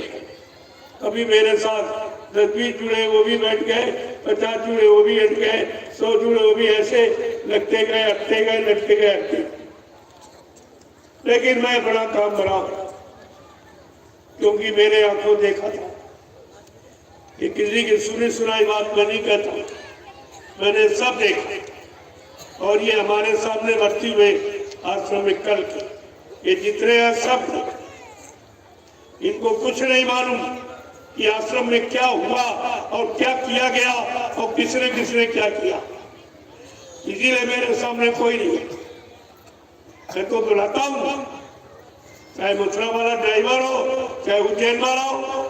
मैं उज्जैन इससे पूछने के लिए गया कि तुझे बाबा जी ने कब अधिकार दे दिए, लेकिन हमको मिला नहीं, वो काफिला माने वैज्ञानिक। आज तक कोई सामने नहीं है, और मैं बराबर अकेले ही घूम रहा हूँ, कोई फौज फटा लेके नहीं, क्योंकि मुझे सच्चाई पर, मुझे अपने गुरु पर, अपने ईश्वर पर पूरा विश्वास, मैं विश्वास के साथ था। और धीरे धीरे धीरे कहाँ एक भी आदमी नहीं था, अब तो करोड़ों हो गए। अब धीरे धीरे बड़ी संख्या में लोग उधर से निकल कर इधर आ रहे, क्योंकि यहाँ सतगुरु की वाणी का प्रचार होता और वहाँ सब अपना अपना प्रचार करते। एक कह रहा बाबा जी हमको वसीयत कर गए, वो अपना ये प्रचार कर रहा। एक कह रहा बाबा जी हमको नाम बाबर दे गए, वो गुरुवाई का प्रचार करता। लेकिन गुरु के बच्चों का प्रचार कहीं नहीं हो, कहीं नहीं। वो यही आपको मिलेगा, वो नई शरण में होता कहीं नहीं। मैंने जो नवी शरण में भूमिका बना दी, इन सब के यानी दिल में एकदम बेचैनी पैदा हो, ये क्या कर दिया। न किसी से सेवा लेते, 1 रुपया 2, 10, 20, 50 लोग देते, उसी में इतना बड़ा काम। सैकड़ों बीघे जमीन और सतगुरु धाम की स्थापना बिल्कुल निराली, उन्हें विचार हुई। तो आपने 1 रुपया 2 रुपया 10, 20, 50 रुपए दिए, उसी से मैंने ये सब सब, क्योंकि मेरा कोई खर्चा नहीं, मैं तो कोई फल फूल मेवा, कोई घी दूध तो खाता पीता नहीं, मेरा भोजन नहीं। 1 रोटी, वो भी 2-3 अनाज को मिला, 1 रोटी दोपहर 1 शाम, बस 2 रोटी का खर्चा। ये तो हर गरीब के घर में मिल जाए। तो जो आप देते हो ये सब बच गया, और इसी से हमने ये सब काम आपका। चल के आप देखिए कि तुमने जो हमारे हाथ में दिया बिना मांगे, उससे कितना बड़ा काम हुआ। जो 60 साल में मथुरा में हुआ वो 5 साल में नैमिषारण्य में हो गया। उसे देख लिया तो आपकी समझ में आ जाएगा। अब लोगों ने कहा मथुरा में आश्रम था तो आपने वो क्यों बना दिया। हमने तुम्हारी बोल 10 जुलाई से 23 जुलाई तक 1997 में जो पुराने प्रेमी होंगे नैमिषारण्य गए होंगे गुरु पूर्णिमा के कार्यक्रम में 1997 में आखिरी दिन बाबा जी ने क्या कहा था कि बच्चा ये 88,000 ऋषियों की तपोभूमि है, यही से सतयुग के अंकुरन निकलेंगे। तो प्रेमी अंकुरन के आसमान में निकले। सारा आधार धरती ही है। मथुरा में कभी नहीं कहा कि मथुरा में यानी सतयुग के अंकुरन निकलेंगे। ये नैमिषारण्य कहा ये 88,000 ऋषियों की तपोभूमि। इतनी बड़ी संख्या ऋषि मुनियों की विश्व में कहीं नहीं जो इतना पावन पवित्र स्थान तैयार किया हो। इसलिए सतयुग का आगमन वहीं से कहा। और आप सब भूल गए तो मैंने उन्हीं बच्चों को ध्यान में रखकर मैंने नैमिषारण्य में आपके लिए व्यवस्था बना दी कि आप परेशान होंगे कहाँ जाएंगे। क्योंकि मथुरा से तो भगाया जा रहा, जो को कह रहा बाबा जी जिंदा, फट से भगा दिया। अरे ये जिंदा सुन भी नहीं सकते।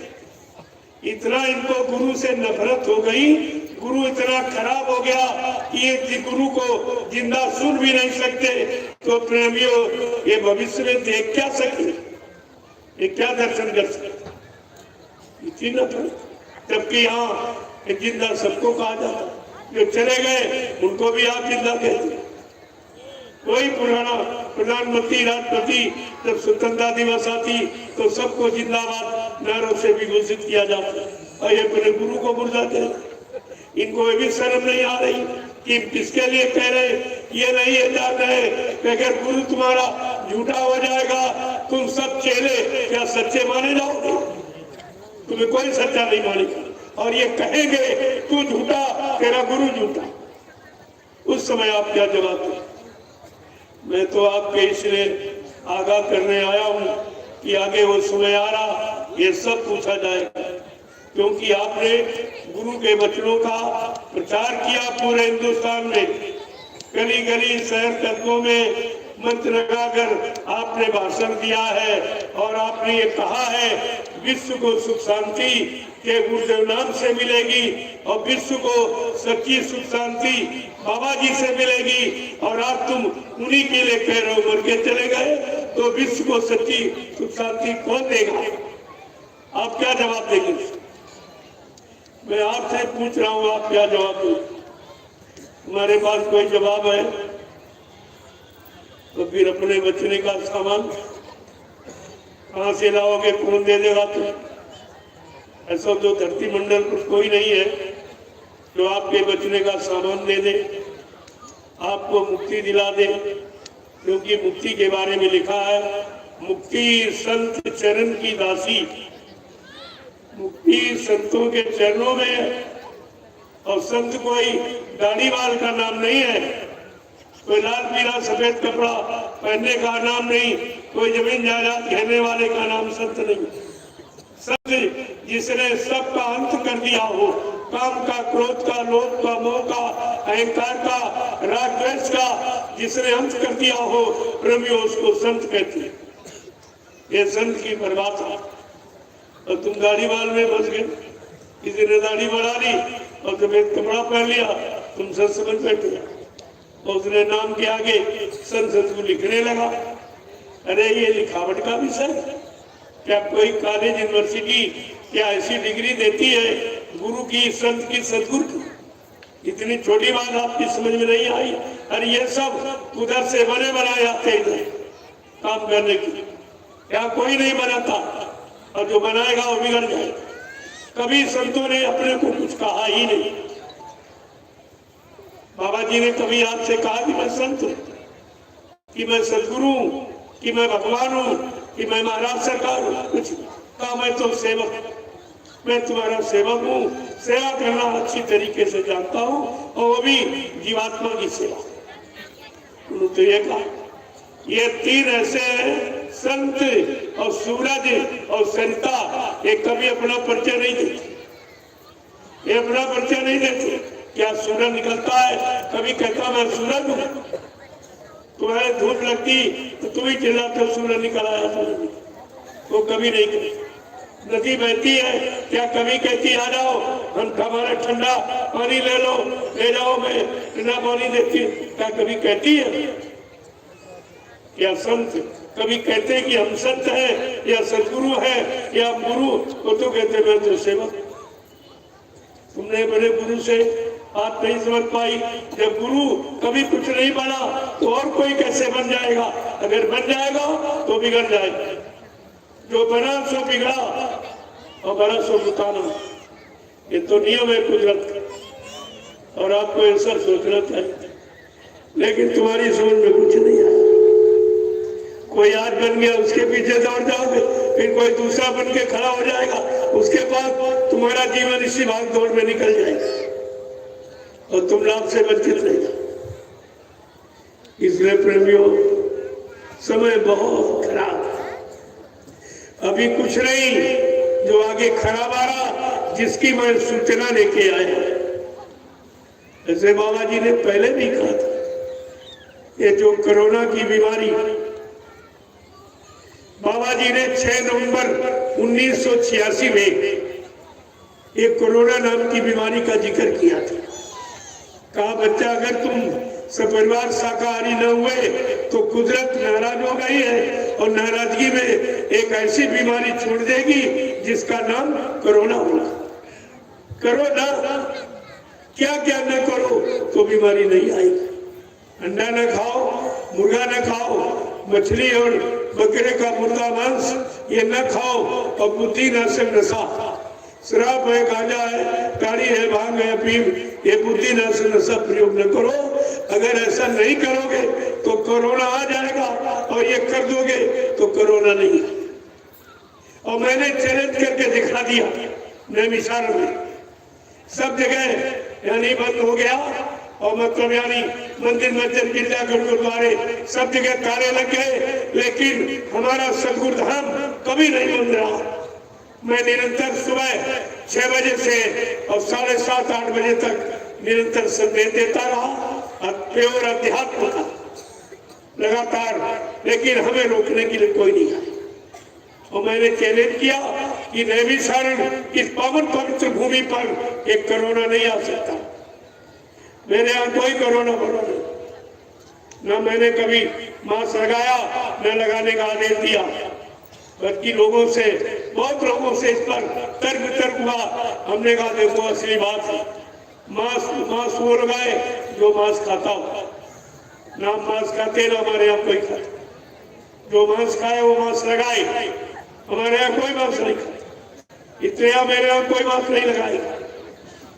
इस पर बहुत तर्क हुआ। स्वास्थ्य मंत्री ने कहा आप जब ये बक्सर में हमने कार्यक्रम किया आपके बिहार में, कोरोना से तुरंत बाद इतनी विशाल भीड़ कभी कार्यक्रम में जंगल में नहीं हुई, कितनी विशाल, कितने लाख प्रेमी इकट्ठा हुए, लेकिन किसी के पास कोई मास्क नहीं।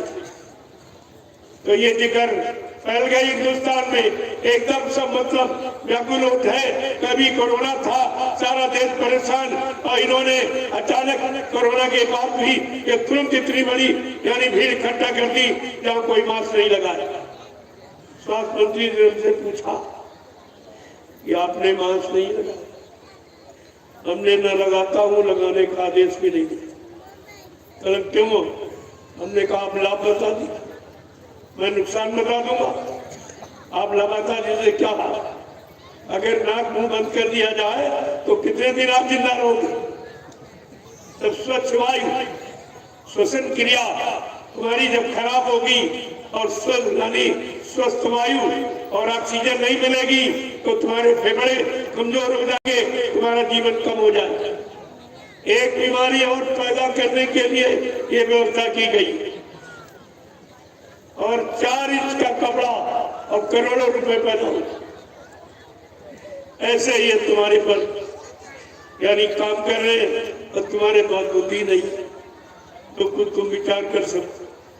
4 इंच कपड़ा में करोड़ों रुपए का व्यापार हो और तुम ऐसे झाँकते ताकते कि मुंह पे कपड़ा बांधने से कोरोना की क्या मतलब, बीमारी का क्या मतलब।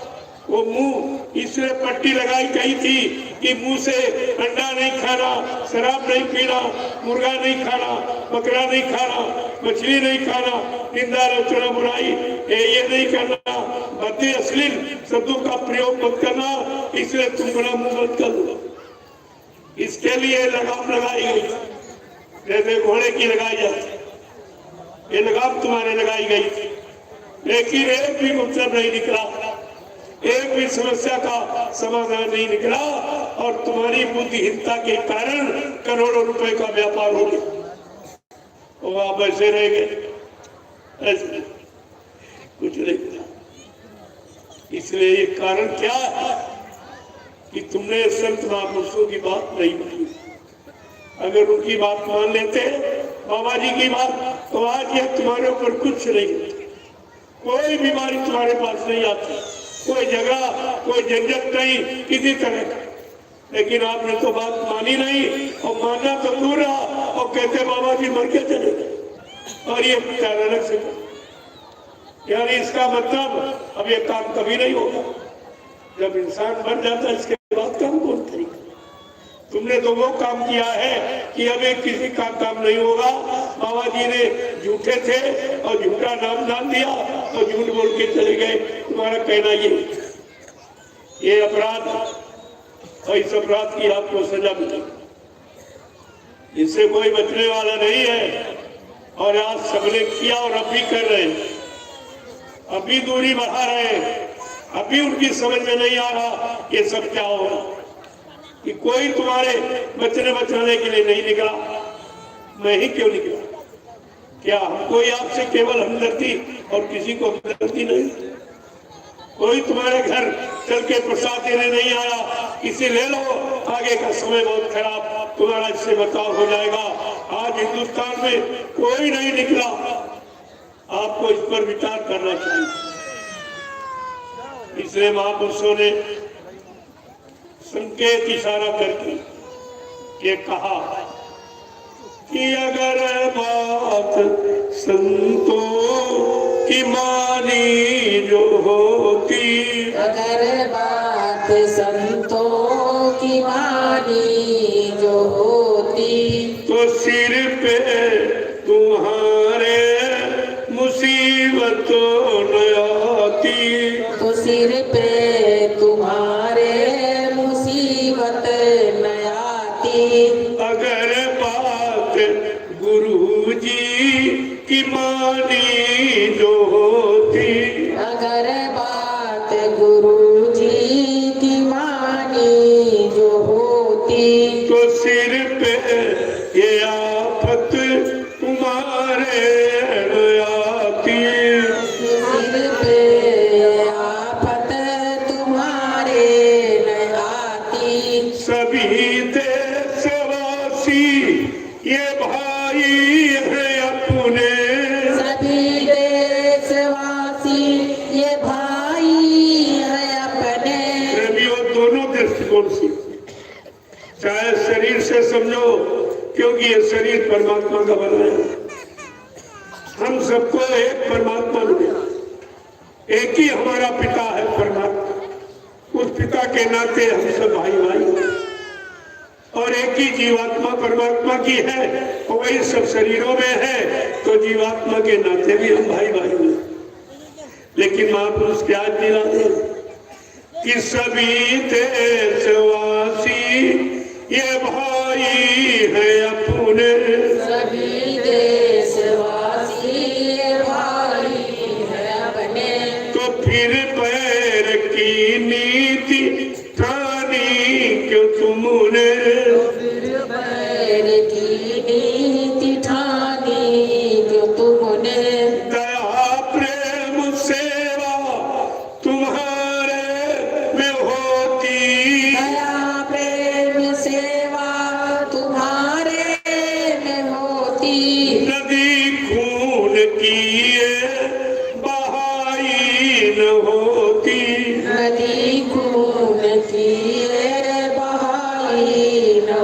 होती। अगर बात संतों की मानी जो होती, अगर बात संतों की मानी जो होती, तो सिर पे मुसीबत तुम्हारे न आती। तो सिर पे मुसीबत तुम्हारे न आती। कि घट घट में इंसान के रहता भगवान, घट घट के इंसान में रहता भगवान, और इसकी नहीं तुमको है कोई पहचान। इसकी नहीं तुमको है कोई पहचान। अगर दिल भवन में सफाई जो होती, अगर दिल भवन में सफाई जो होती, तो मंदिर ये मस्जिद बनाई न होती। तो मंदिर मस्जिद बनाई न देखो होती। ये भी आपकी कितनी बड़ी भूल, गलती करते हैं इस मनुष्य शरीर में और माफी मांगने जाते हैं इस पत्थर वाले पर। गलती तो इसमें करते हो, पाप इसमें करते हो, गुनहगार इसमें करते हो। जितने गुनाह सब इसी मनुष्य रूपी मंदिर में करते हो और माफी मांगने ईंट पत्थर वाले में जाते, जहाँ कोई नहीं है, न कोई सुनने वाला, न कोई देने वाला, न कोई लेने। ये कितनी बड़ी भूल है। जबकि धर्मशास्त्र ये बराबर जानकारी आपको दे रहे हैं कि न हम बसामि वैकुंठे योगिना हृदय नचा मम भक्त्वा यत्र गान्ति तत्र तिष्ठामि नारदा। ये नारद, मैं यहाँ कहीं नहीं रहता। जहाँ तुम हमको खोज रहे हो, न मैं पानी में, न कागज में, न पत्थर में, मैं तो तुम्हारे सबके अंदर आत्मा रूप में विद्वान हूँ। ये आत्मा परमात्मा का अंश रूप में मैं तुम्हारे सबके अंदर बैठूं। ये जानकारी किसी ने दी? सबने आपको बाहर फंसा दिया और जहाँ मिलना है और जो मिलती है उससे दूर रखा। अरे शरीर तो मिलेगा नहीं, ये तो कहीं जाएगा ही तो जला के राख कर दिया जाएगा, गड्ढा खोद के गाड़ दिया जाएगा, लेकिन जाएगी जीवात्मा निकलकर वो दरबार में पहुंचेगी। और जीवात्मा तुम्हारे अंदर बैठी है, तुम्हारी सारी कमियां, सारे दोष, सारे गुनाह पाप सब नोट कर ली। किस तारीख में आपने क्या किया? बाबा जी ने एक इशारा किया था कि बच्चा, कुदरत ने तुम्हारे पीछे एक कैमरा लगा दिया जो तुम्हारा हर यानी कर्म को देखे। जब इंसान के बनाए कैमरे से आपको डर लगता कि सामने जाएंगे तो सारी सत्यता बता दे। भगवान के बनाए कैमरे में डर है, यानी इंसान के बनाए कैमरे से डरते हो। और ये भगवान का कैमरा, ये जीवात्मा तुम्हारे अंदर ही बैठा है और जो कुछ कर सकते हो सब अंदर मन की प्रेरणा से करते हो और मन की प्रेरणा को वो अंदर बैठी सब देख रही। ये तुमने क्या क्या आदेश मन का माना, फिर मन के कहने पर क्या क्या पाप और बुरा कर्म गुनाह आपने किए, ये सब तुम्हारा लोग, कोई इससे बचने वाला नहीं है। मीरा भाई के गुरु संत रविदास जी, उन्होंने अपनी ज्ञान पोथी में एक भविष्यवाणी बड़े स्पष्ट शब्दों में कहा। क्या लिखा है? भारत में अवतारी होगा जो अति विस्मयकारी होगा, ज्ञानी और विज्ञानी होगा, वो अद्भुत सेनानी होगा। ऐसा अनोखा सेनानी जो तीर चमनता भाला बच्ची नहीं चलाएगा, न बम डालेगा, केवल बड़ी वैचारिक क्रांति के द्वारा देश दुनिया में परिवर्तन करके दिखा देगा। ऐसा अनोखा सेनानी। और रविदास जी एक बात और स्पष्ट में कह रहे हैं, वो ऐसा अनोखा महापुरुष जो इस धरती पर कभी नहीं आया और एक अनोखा काम, एक ताज्जुब का काम करेगा। क्या करेगा? जीते जी कई बार मरेगा, कीर्ते जी कई बार मरेगा और छन्नम भेष में वो विचरेगा। देश बचाने के लिए होगा एकावहन, युग परिवर्तन के लिए चले प्रबल तूफान। तीनों ओर से होगा हमला, देश के अंदर धोई घपला, सभी तरफ कोहराम मचेगा, कैसे हिंदुस्तान बचेगा। आज चारों तरफ से देश घिरा हुआ, इसे कौन बचाएगा? उस आपत्ति से कोई है बचाने वाला? आपको इस सब पर विचार करना चाहिए। नड्डा जी ये भी कह रहे हैं, जिसने भारत मां सताई, जिसने इसकी करी लुटाई, इस भारत मां की ये जय बोल रहे हैं। और कितने अत्याचार, अनाचार और पापाचार, भ्रष्टाचार और कितनी हत्या इसी धरती पर हुई, कराई जा रही, व्यापार किया जा रहा, और ये भारत मां की जरूर है। लेकिन नड्डा जी ने क्या कहा? कोई नहीं बचेगा, जिसने भारत मां सताई, जिसने इसकी करी लुटाई। क्या कह रहे हैं? नेता, मंत्री और अधिकारी, जब तब नेता शब्द नहीं था। आज सैकड़ों वर्ष पहले आए थे नड्डा जी, उन्होंने ये शब्द यानी उच्चारण किया है कि कौन कौन अपराधी होंगे, किनको किनको क्या क्या सजा मिलेगी। कहते हैं नेता, मंत्री और अधिकारी, इनको जान बचाना होगा भारी। एक दिन ये सब छोड़ के मैदान भागेंगे, अपने अपने घरों में छिपेंगे। लेकिन वो महापुरुष क्या करेगा? ढूंढ ढूंढ कर बदला लेगा, सब हिसाब चुकता कर देगा। तुम ऐसा मत सोचो ये सेवाएं ले रहे, सब खा रहे हैं। अरे ऐसा नहीं, बाबा जी ने पहले ही कहा था, मैंने एक ऐसा जाल बना के रखा कि छोटी बड़ी मछली कोई नहीं बचेगी जो फंसे। ये आप मत सोचो, ग्राम प्रधान से लेकर और राष्ट्रपति प्रधानमंत्री तक कोई बचने वाला नहीं है। जिसने जनता का पैसा खाया या दुरुपयोग किया, उसको एक एक पाई का भुगतान करना पड़ेगा। ऐसी एक सतयुगी व्यवस्था होगी जो किसी को माफ नहीं करेगी, इसमें किसी को माफी नहीं मिलेगी। आप चिंता मत करो, थोड़े समय और इंतजार कर दीजिए, ये सब की जानी। लेकिन आप शाकाहारी हो जाओ और भजन करने लगो तो जल्दी माहौल ठीक हो जाए, जल्दी आपका काम हो जाए, जल्दी आपको सुकून शांति मिल जाए।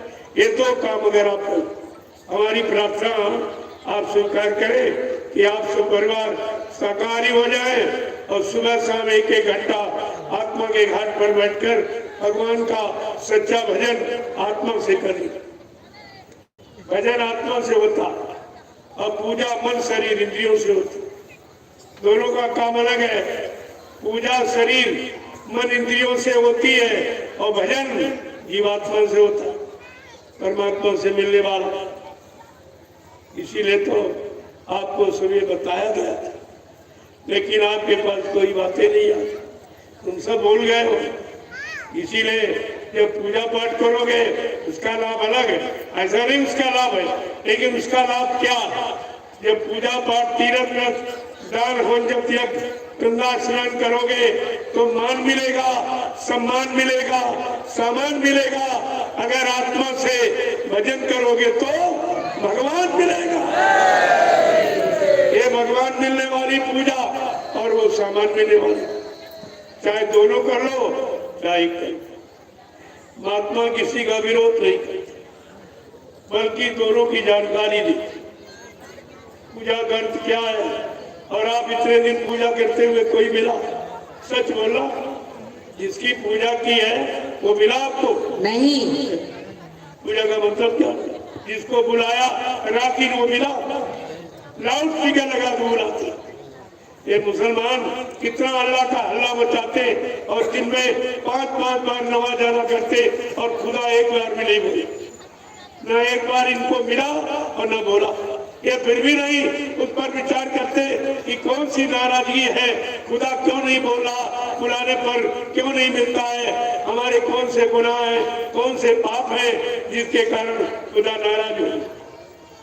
न ये पूछते हैं न पूछते, और चिल्लाने भी पड़े।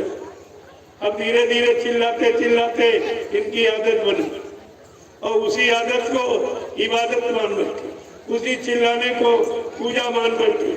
ये सबसे बड़ी भूल है। तुम पूजा का इबादत का अर्थ नहीं जान पाओ और तभी तुमको जिसकी पूजा की वो मिला नहीं आता। तब ये कुदरत ने फैसला लिया, ये जड़ की वैसे नहीं मानेंगे।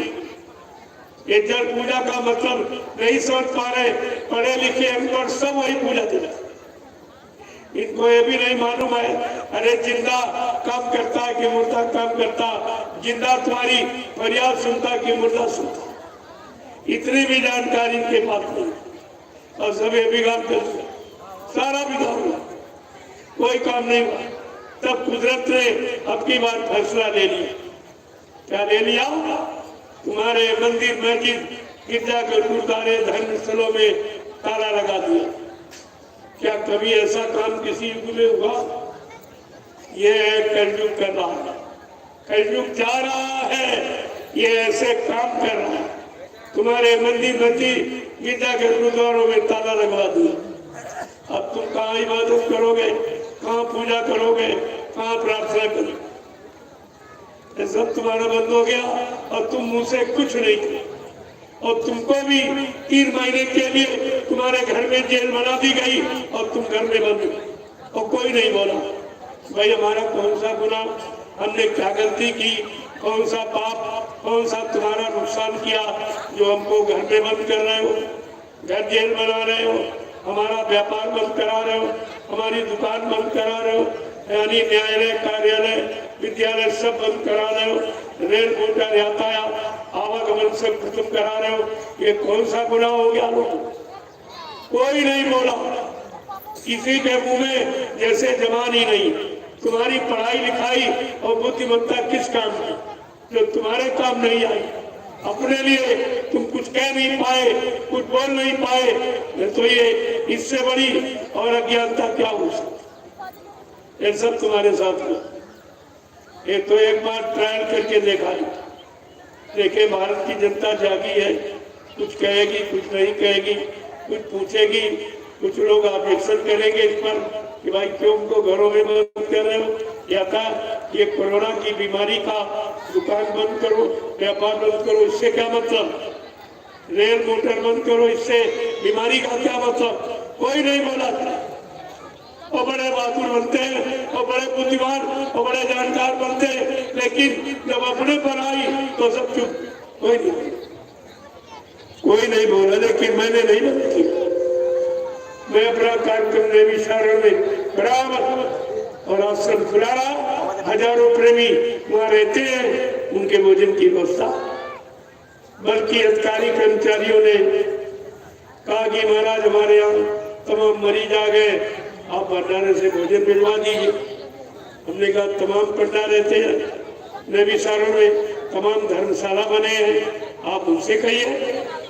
हम तो अभी 1 साल ही हुआ यहाँ है। कहा नहीं नहीं कोई नहीं सुनता, आपके पास एक काम है, आप कर सकते हैं। हमने कहा रोटी देना तो ये भगवान का काम है, लेकिन अगर आप कहते हो उसी भगवान के काम के निमित्त मेरी जीवात्मा मनो शरीर में बैठी है तो उसके लिए जरूर रोटी मिले। मैं 3 महीने लगातार भंडारे से रोटी बनवा के चारों तरफ अपने लोडर से भिजवाता। 3 महीने लगातार हिंदुस्तान में किसी ने नहीं किया। और 5-7 गाँव में अपने आश्रम के फार्म से मैंने सब्जियां मुफ्त बंटवाई। ये काम किसी ने नहीं किया। सारा कर्मचारी अधिकारी नबी सारों का सब जान गया। और अभी मैंने एक छोटी सी यात्रा निकाली। अचानक जब ये गाड़ी जो खड़ी है, ये मुंबई के प्रेमियों ने दी। उन्होंने कहा मैं नबी सारों से इस गाड़ी को लेके ज्ञानाश्रम को दूसरा आश्रम बना वहां ले जाऊंगा। तो हमने कहा अच्छा गाड़ी और हो जाएगी, अच्छा लगेगा। तो मैंने 24 घंटे पहले कहा कि भाई ये गाड़ी यहाँ से ले जा रहे हैं, इनके बाद गाड़ियां हैं, सब लोग आ जाओ, एक लाइन बना लो और नैमिषारण 20 किलोमीटर वो है, मतलब ज्ञानाश्रम, वहां चलिए आओ।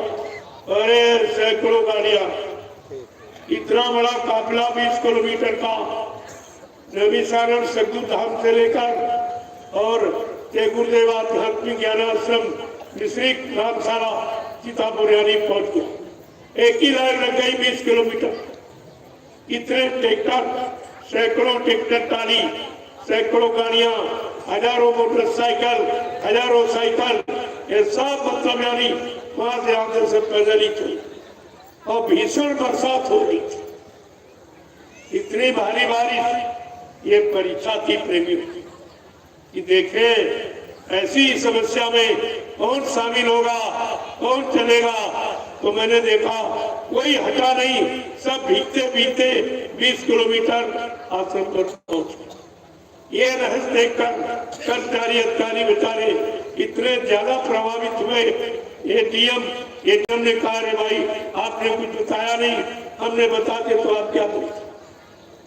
ये 20,000 आदमी रोड पर निकल रहा, आपके पास इतनी फौज नहीं, इतने कर्मचारी नहीं जो हमारी आप समझ। कहाँ ये बात है? हमने कहा फिर आपकी व्यवस्था में कोई बाधा तो नहीं, क्योंकि हमारे यहाँ हर प्रेमी अनुशासित, ये आदि सड़क छोड़ के चलते हैं, कोई यातायात में सुविधा नहीं। अगर एक जगह ये 50,000 आदमी, 1 लाख आदमी, तो सारे हिंदुस्तान के रोडे जाम हो गए, कहीं निकलने की जगह नहीं, कर्मचारी अधिकारी आफत में पड़ जाए। लेकिन इतना बड़ा काफिला नैमिषारण सद्गुरु धाम से जो 20 किलोमीटर का था और निकला और किसी व्यवस्था में कोई बाधा नहीं और भीषण बारिश, धुआंधार बारिश हो, कोई प्रेमी हटा नहीं। इसको कहते हैं सतधर्म, इसको कहते हैं एकता, इसको कहते हैं आध्यात्मिकता, इसे कहते हैं। ये सब लोग देखने को मिला। तो मैंने फिर एक ये काफिला नैमिषारण से लेकर जय गुरुदेव आध्यात्मिक जन जागरण शाकाहारी करी, ये संदेश देने के लिए मैं नैमिषारण की पावन पवित्र भूमि से निकल पड़ा। और आपके रांची में एक विशाल कार्यक्रम 7 दिन का करने के बाद मैं आपके बिहार के लिए मैं निकला हूँ। 2 महीने की बिहार का पूरा दौरा करूँ, इसी तरह जगह जगह संदेश देता हुआ, प्रसाद बांटता हुआ पूरे बिहार का। और इसके बाद 7 दिन के लिए मैं आपके पड़ोसी देश नेपाल में चला जाऊंगा, वहां भी कार्यक्रम करके प्रसाद बांटता। फिर मैं उत्तर प्रदेश के पूर्वांचल में वहां कार्यक्रम। इसके बाद फिर गर्मियों में सोचूंगा कि किधर काफिला लेके जाना।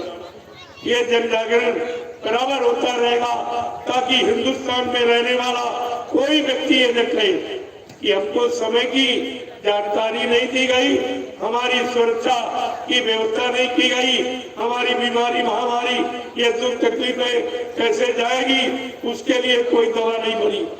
ये प्रसाद दवा है, लेकिन परहेज करके खाओगे तो परहेज है शाकाहारी बन। अगर आप शाकाहारी बन जाओ, दूसरे के धनिष्ठी से दूर हो जाओ, तो मैं चैलेंज के साथ आपके बीच में कह रहा हूँ, ये जय गुरुदेव नाम और ये उसी नाम का प्रसाद, ये आपको भारी लाभ, हर तरफ का लाभ है। जय गुरुदेव। अब देखो यात्रा आगे बढ़नी है, समय कम है, इसलिए मैं आवाज के सत्संग यहीं से मेरा फिर सुनने के लिए आप आगे चलेंगे। इस तरह में तो पूरे देश में जानकारी दूंगा। जय गुरुदेव, जय गुरुदेव, जय गुरुदेव नाम किसका, जय गुरुदेव नाम किसका, जय गुरुदेव नाम किसका, प्रभु का प्यारा नाम। अब आप लोग खड़े हो जाइए, तो खड़े हो जाओ आप लोग। लोगों जितनी देर तुम्हारे खड़े आप समझ लो उतनी देर सतयुग आने में।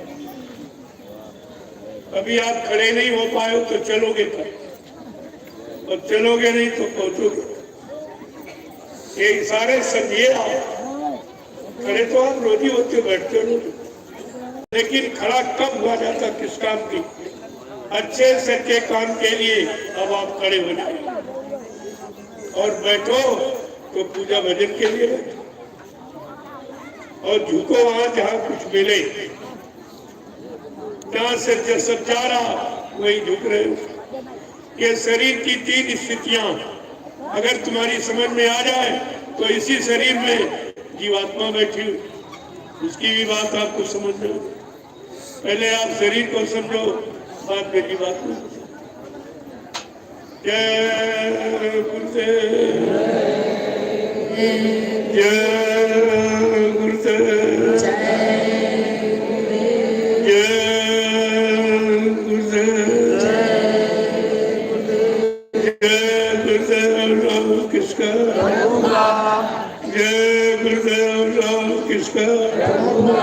प्रभु का प्यारा नाम।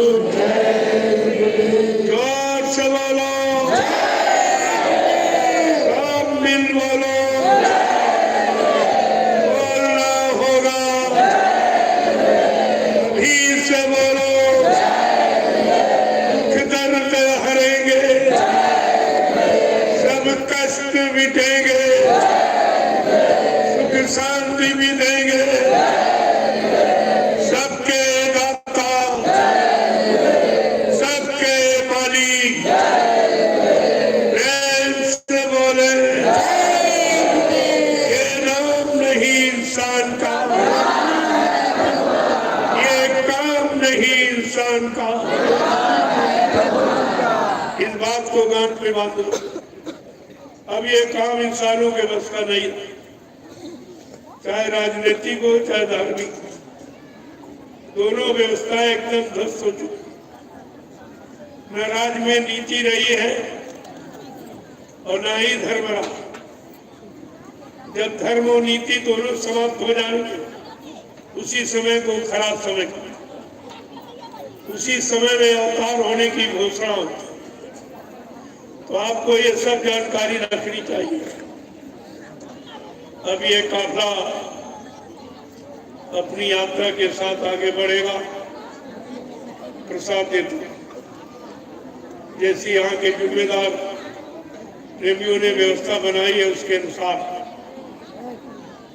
अब मैं आपका दर्शन करूंगा, आपको प्रणाम करूंगा, और आपका ये प्रसाद आपको मिल जाए। प्रसाद तो इस समय हमारा मुख्य लक्ष्य प्रसाद वितरण का है कि किसी तरह से जल्दी से आपको बचा लिया, परेशानी मुसीबतों बीमारियों से आपको शाकाहारी बनाकर और प्रसाद देके बचा दिया।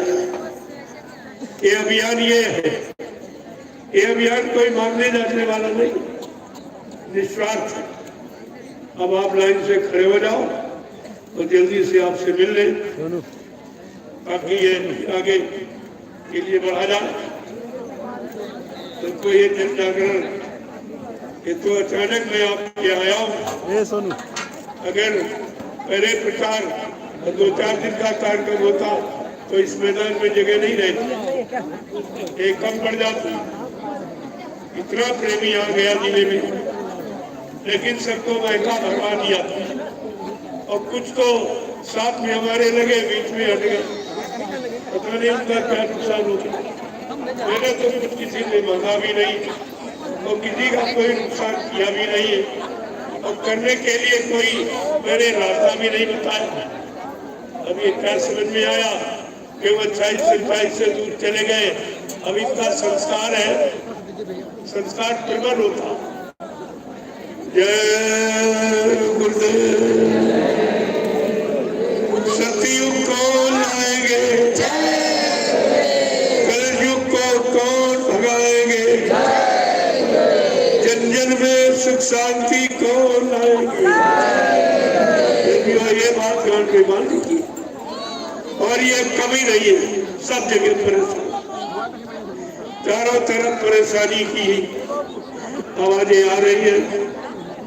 जब मैं निकला हूँ उनको सर पर नहीं लगाए प्रेमी मित्र, सब रो रहे, चिल्ला रहे, परेशानियां बताओ।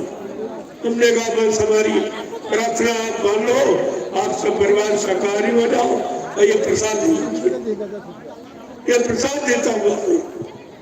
सारे हिंदुस्तान 10 वर्ष पहले प्रसाद बांटा और गुरु के सत्य वचनों का प्रसारण किया।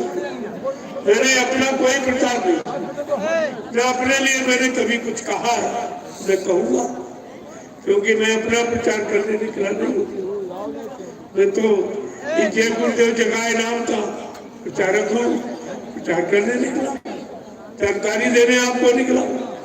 और जानकारी आपको लेनी चाहिए और नहीं लेगा तो तुम जानो, तुम्हारा काम नहीं।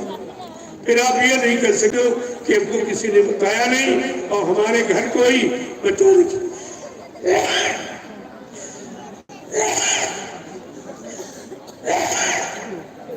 कोई बचाने के लिए हमारे घर प्रसाद देने लगे। ये काम हिंदुस्तान में कोई नहीं, इतनी हमदर्दी तुम्हारे प्रति किसी को नहीं है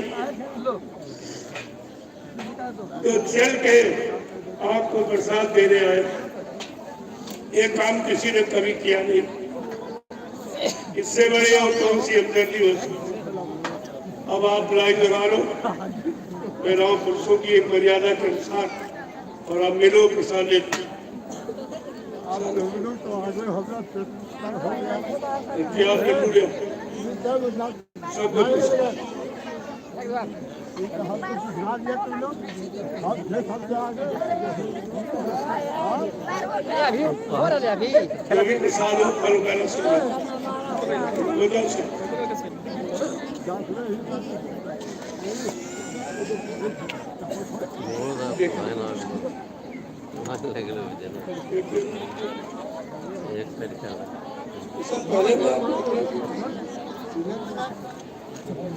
जल्दी करो, आगे निकलना भी, जल्दी करें आप।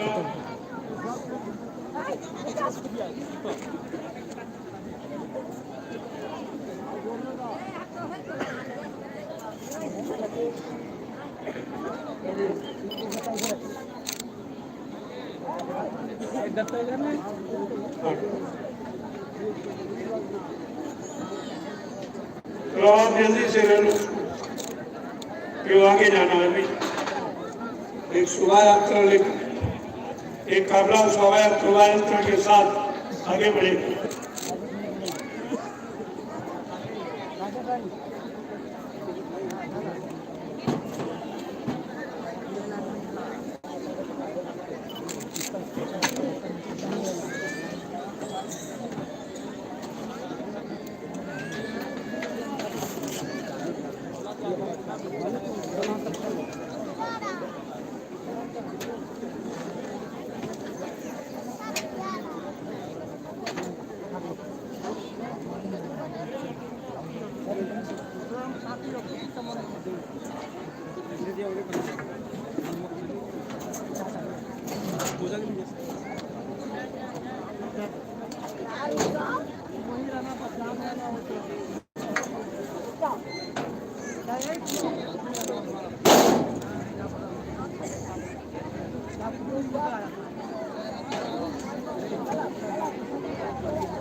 लेकिन